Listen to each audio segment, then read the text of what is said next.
Au sommaire de cette édition, la société civile de Mbinga Nord dans les territoires de Calais alerte sur un mouvement de éléments de force démocratique pour la libération du Rwanda FDLR en provenance de Kinshasa vers le parc national de Kahuzi-Biega. La nouvelle dynamique de la société civile invite les députés provinciaux nouvellement élus à se doter cette fois-ci d'un bureau fort, dynamique et compétent. La chefferie de l'Ouinja vient de présenter son prix Observatoire international arraché pour la démocratie participative à travers le budget participatif des entités territoriales décentralisées.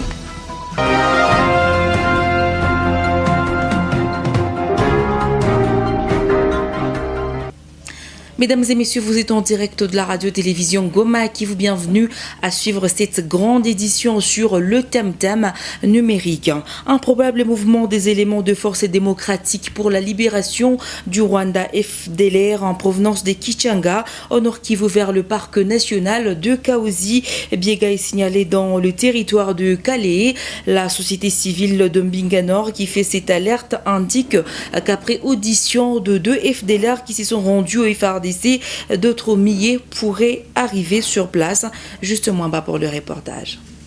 Des sources de la société civile d'Mbinga Nord, dans le territoire de Calais, renseignent que ces deux FDLR ont été capturés alors qu'ils envisageaient se rendre avec leurs compagnons d'armes dans les carrés miniers à Calais. Delphin Birimbi, président de la société civile Mbinga Nord au Sud Kivu, laisse entendre que la population vit dans une psychose dans plusieurs coins du territoire de Calais. À partir des routards, que ces deux éléments qui se sont rendus cette hier, ils sont vus être incapables de continuer la route avec leurs collègues puisque leurs collègues étaient en train de le dire qu'ils vont aller creuser des minéraux dans des sites miniers. Mais totalement la population dans le haut plateau, ils sont en train de passer, en tout cas comme ils sont en train de passer à masse, la population est en peur puisqu'ils sont en train de passer à masse les enfants, les femmes et les militaires. Donc voilà, c'est un mouvement qui est en train de paniquer la population là où ils sont en train de passer. Et c'est maintenant un problème. Et nous sommes en train de nous demander leur finalité c'est quoi. Et c'est pour cette raison-là que nous demandons aux autorités de s'impliquer pour qu'on puisse prendre des décisions qui s'imposent. Côté FARDC, ils appellent la population au calme et rassurent une sécurité garantie. À Minova, la population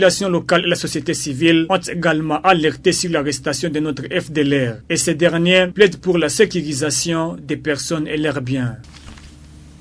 Dans un autre chapitre, la nouvelle dynamique de la société civile Indisi Chumvi Ya Congo interpelle le député provinciaux nouvellement élu à se doter cette fois-ci d'un bureau fort et compétent avec à sa tête un député dynamique et apte à assumer valablement cette responsabilité. Cette structure citoyenne le fait savoir dans une dépêche rendue publique ce 5 février 2018. Reportage de Moïse Tchoubaka. Dans cette dépêche, la nouvelle dynamique de la société civile en RDC indique que le salut du Sud Kivu passe obligatoirement par un bureau fort et dynamique au perchoir de l'Assemblée provinciale. Elle souligne aussi que l'heure est à la mise en place ces jours des nouvelles institutions en province avec l'élection des nouveaux gouverneurs et 4 sénateurs. Jean Chrysostome Kijana, président national de la NDC, indique que si le Sud Kivu a eu du mal à décoller durant les législatures précédentes, c'est à cause, entre autres, de la faiblesse de l'organe délibérant. Il souligne que sans une assemblée forte et un bureau dynamique, les mêmes causes vont produire les mêmes effets malgré la mise en place d'un gouverneur compétent. Jean Chrysostome Kijana. Vous savez, nous sommes dans une phase d'installation de nouvelles institutions, que ce soit au niveau national, mais aussi au niveau provincial. Et ici, nous avons voulu attirer l'attention au niveau provincial, l'attention de membres de l'Assemblée provinciale, parce que vous savez, pour l'instant, on a tendance à croire que les seules élections qui attirent l'attention et qui mobilisent des gens, c'est l'élection des gouverneurs, c'est l'élection des sénateurs. Les gens ont tendance à oublier qu'il y a un aspect très important qu'on ne peut pas avoir vraiment un développement de la province du Sud Kivu et si on n'a pas une assemblée provinciale forte. Et pour avoir une assemblée provinciale forte, il faut avoir un bureau à la tête de cet organe délibérant qui soit un bureau fort, un bureau qui soit à mesure d'inspirer des orientations pour le développement, pour la bonne marche de la province. Donc nous avons voulu attirer l'attention des députés nouvellement élus pour les placer devant les responsabilités et les inviter le moment venu à assumer pleinement les responsabilités en se dotant d'un bureau compétent, d'un bureau dynamique avec à sa tête un président qui sera à mesure de tenir tête aux injonctions de Kinshasa, mais aussi un président qui se mettra dans sa veste de l'autorité numéro 1 en province du Sud Kivu. Signalons que lors de la législature passée, certains députés provinciaux sollicitaient en vain le départ des membres du bureau de l'Assemblée provinciale qu'ils reprochaient toujours de mégestion. La Commission électorale nationale indépendante CENI prévoit la clôture des dépôts des candidatures pour les élections des gouverneurs et vice-gouverneurs, mais également les sénateurs pour ces 7 février 2018 sur toute l'étendue du territoire national. Quelques candidats sénateurs des regroupements et partis politiques, mais aussi les indépendants ont déposé et continuent à déposer leur dossier au secrétariat exécutif provincial de la CENI au Sud Kivu. Franck Biringanine nous fait le point. Ce mardi, déjà dans les après-midi, la centrale électorale avait déjà réceptionné 22 dossiers pour les candidats sénateurs et 6 pour les gouverneurs. Parmi les candidats gouverneurs, l'on peut citer Jean-Jacques Mpouroussi de la FDC, Chéni Lamouanza, candidate indépendante, Télexis Roubouye, Gabriel Kalondamboulou et Justin Bitakwira, tous indépendants, et Norbert Yabé de l'Union pour la Nation congolaise. Selon la CENI, l'élection des sénateurs s'éteindra le 14 mars 2019, alors que celle des gouverneurs des provinces est prévue le 26 du même mois. Pour la sénatoriale, la province du Sud Kivu aura besoin de 4 sénateurs seulement. Actuellement, l'on note parmi les candidats sénateurs Modeste Batilukwebo, Pierre Lumbi, Justin Bitakwira, Emmanuel Kaza, Kouyendondo, Bienvenu Karakouboua, Balama Gunkolo et bien d'autres. Les députés provinciaux auront donc une lourde tâche de doter la province des sénateurs ainsi que le prochain locataire de Nyamoma. Et puis le bureau de l'Assemblée nationale provisoire interpelle la Commission électorale nationale indépendante CENI à déposer les dossiers de tous les députés élus afin de procéder à leur examen pour la validation de mandat. L'appel a été lancé au cours d'une conférence de presse animée au Palais du Peuple par le secrétaire rapporteur du bureau provisoire de la Chambre basse du Parlement, Jackson Ahus. Le bureau provisoire de l'Assemblée nationale fixe sa première plénière pour le mercredi 6 février 2018 à 14h.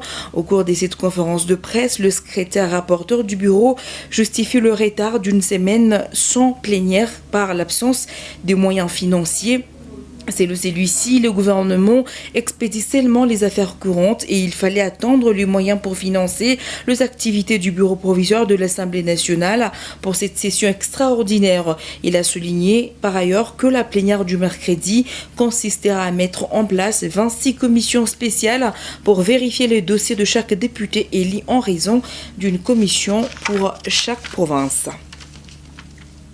Le président de la République nouvellement élu, Félix Tshisekedi Antoine Tshilombo, est arrivé ce mardi 5 février à Luanda pour une visite officielle et des travaux de quelques heures, marquant les débuts de son agenda extérieur depuis son investiture le 24 janvier dernier. Ghislain Watonga pour le reportage. Selon l'agence angolaise de presse Angop, Félix Antoine Tshisekedi, qui visite l'Angola à l'invitation de son homologue angolais Joao Lorenzo, a été reçu au palais présidentiel par le président angolais avec lequel il tiendra une réunion privée suivie d'un déjeuner officiel selon une note de la maison civile du président de la République angolaise. Le chef de l'État de la République démocratique du Congo regagne Kinshasa ce même mardi. Le ministre des Relations extérieures, Manuel Augusto, interrogé par Angop, a déclaré qu'il espérait que le nouveau gouvernement de la République démocratique du Congo donnerait un nouvel élan au projet de coopération entre les deux pays. Les gouvernants angolais considèrent que la complémentarité des deux économies et les potentiels sont essentiels, ce qui permet de rationaliser les coûts et les moyens. Le ministre estime que le chemin de fer de Banguela, lié au port de Lobito, peut être l'un des instruments décisifs pour le développement de l'industrie minière de la RDC avec des avantages pour l'Angola. Manuel Augusto a reconnu la possibilité de garantir l'électrification des Cabinda grâce à la capacité énergétique de la RDC qui possède Inga, l'un des plus grands barrages hydroélectriques du continent africain. Je le disais au sommaire de cette édition du journal, la chefferie de Uluinja recommande à toutes les entités territoriales décentralisées, mais aussi aux décideurs de s'approprier et de s'investir dans le budget participatif en vue d'assurer un développement meilleur de la province du Sud-Kivu ainsi que promouvoir l'émergence de ZTD. Cette chefferie lauréate du prix Observatoire international pour la démocratie participative l'a exprimé ce mardi. C'était lors de la présentation du prix arraché lors du 12e sommet tenu en novembre dernier à Barcelone en Espagne. Plus d'explications dans ce reportage de Eric Chocolat. Au cours de cette cérémonie de présentation du prix OIDP, plusieurs recommandations ont été formulées à l'endroit des nouveaux élus et aux acteurs de la société civile. Parmi ces recommandations, nous pouvons citer le vote de l'édu sur les budgets participatifs pour un développement certain, la sensibilisation de la population sur le civisme fiscal et la promotion de la culture de la bonne gouvernance. Sur place, la Mwamikazi de la chefferie de Louinja Baragne Espérance a demandé aux nouveaux élus de plaider pour le retrait de 40% à la source des budgets participatifs pour apporter un plus sur les actions à mener au sein de la population. Baragne Espérance les appelle aussi à soutenir le budget participatif et accompagner les ETD dans différentes actions sociales. Il a reçu 2 prix. Le premier c'était en 2015 et en Afrique du Sud et le deuxième c'était en 2018 en Espagne. C'était pour honorer les efforts que nous avons faits et que nous faisions dans l'approche budget participatif. Et le deuxième objectif c'était sensibiliser les nouveaux élus de s'approprier l'approche budget participatif parce que selon notre expérience nous avons vu que cela stimulerait le développement à la base. Et tous les députés qui sont là, ils viennent d'une base qui sont les ETD et les ETD ont besoin de cette stimulus. Ils sont déjà nouveaux, ils ont encore du sang nouveau, de l'esprit nouvel pour travailler, pour développer et encourager les chefs des ETD pour le développement de leur base. J'attends l'appropriation de cette approche budget participatif.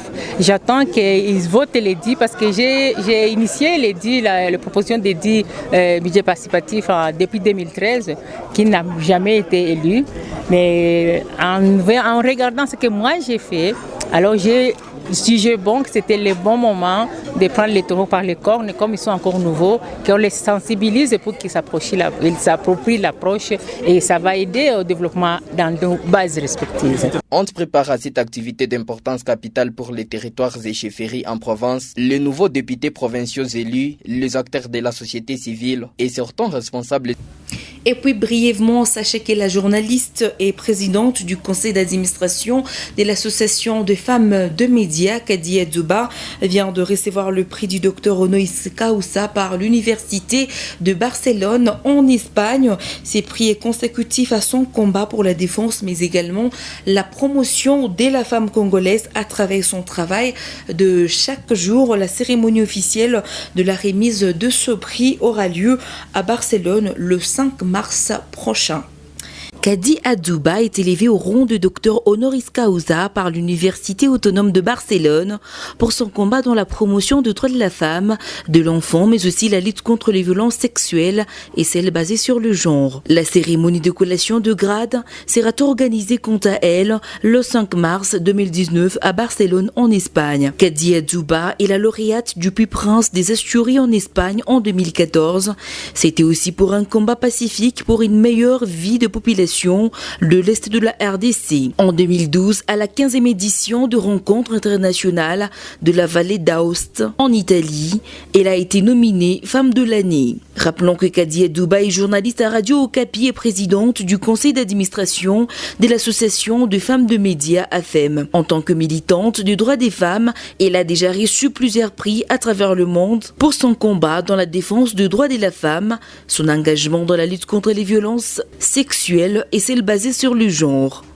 Le mouvement Réveille-toi Cabaret dénonce la répression de la prime de risque des agents administratifs de la zone de santé de Cabaret. Dans une déclaration rendue publique ce 5 janvier, cette structure demande au chef des divisions de la fonction publique au Sud Kivu de s'impliquer dans ce dossier. Les détails dans ce reportage. Dans ces documents, le mouvement Réveille-toi Cabaret indique que cela fait 7 mois que les agents administratifs de la zone de santé de Cabaret ne reçoivent plus leurs primes de risque. L'un des militants de cette structure, Gilbert Boalibidougué, indique que le chef de division de la fonction publique au Sud Kivu doit s'impliquer dans les dossiers. Juste appeler le ministre de la fonction publique à donner une solution favorable à cette question parce que ça risque de tourner sous une autre forme. Parce que les agents sont en train de revendiquer, sont en train de voir comment se mettre dans la rue et boycotter le travail. Et si une fois on boycotte le travail, vous voyez que ça ne va pas tourner bien. Et puis quand les gens travaillent, 7 mois, un pays quand même, c'est du n'importe quoi. C'est plus que des crimes contre l'humanité. Et le mouvement Réveille-toi Cabaret a senti qu'on ne peut pas rester bouche bée face à toutes ces violations flagrantes des droits humains. Et ce document, c'était juste un document que nous avions envoyé au chef de division de la fonction publique pour lui demander concernant les agents administratifs de la zone de santé de Cabaret. Il y a 7 mois déjà impayés depuis juillet 2018. Notez que c'est depuis le mois de juillet 2018 que 120 agents administratifs sur les 255 qui comptent la zone de santé de Cabaret ne reçoivent plus leur prime de risque. La Ligue de droits de personnes dans la région de Grand Lac appelle les acteurs sociopolitiques et de la société civile à utiliser d'une manière responsable les réseaux sociaux en évitant tout débordement. Cet appel a été lancé ce 4 février 2019 au cours d'un atelier de consultation des acteurs de la société civile et les professionnels de médias sur l'accès de l'information et la lutte contre les fausses nouvelles en ligne pour Epimarque coordonnateur de cette structure. La place de médias en ligne et des réseaux sociaux est important que tous les acteurs qui les utilisent soient responsables dans leur ajustement. Je vous propose ici de l'écouter devant la caméra de Juste Mwamba et Ghislain Watongoga. Vous savez ce qui est partagé en ligne. Il y a des vidéos, par exemple, de pornographie que les gens partagent en ligne, vous voyez. Il y a des images mettant en scène des enfants, vous voyez. Il y a des images des massacres à grande échelle. Il y a des messages en ligne, on vous dit que les esprits sensibles n'ouvrent pas. Mais quand on dit les esprits sensibles n'ouvrent pas, des fois on est curieux d'ouvrir. Vous voyez. Et puis il y a des gens qui, une fois ils voient de telles images, réellement ça porte atteinte à leur intégrité morale, à leur santé, et il y a d'autres qui fragilisent. Il y a des messages qu'on partage en ligne, mais qui portent atteinte à tout, qui peuvent inciter à la violence. Par exemple, vous vous attaquez aux traits physiques d'une personne. Mais là, qu'est-ce qui doit être fait pour, mettre fin à tout ce problème? Tout ce qui doit être fait, c'est, je dirais, une sensibilisation à grande échelle. Une information, qu'on informe la communauté sur l'importance des réseaux sociaux, la communication, mais aussi les interpeller sur ce qui doit être partagé. Vous imaginez par exemple, dans la société dans laquelle nous vivons, vous êtes libre, vous avez la liberté, vous prenez vos photos, vos images, mais je pense que nous tous, nous avons vu des images en ligne des gens que nous connaissons. Et c'est par ces informations, mesdames et messieurs, que nous bouclons ce téléjournal sur les tam-tams numériques. Merci de l'avoir suivi. L'information est en continu sur le www.rtnk.info. Au revoir.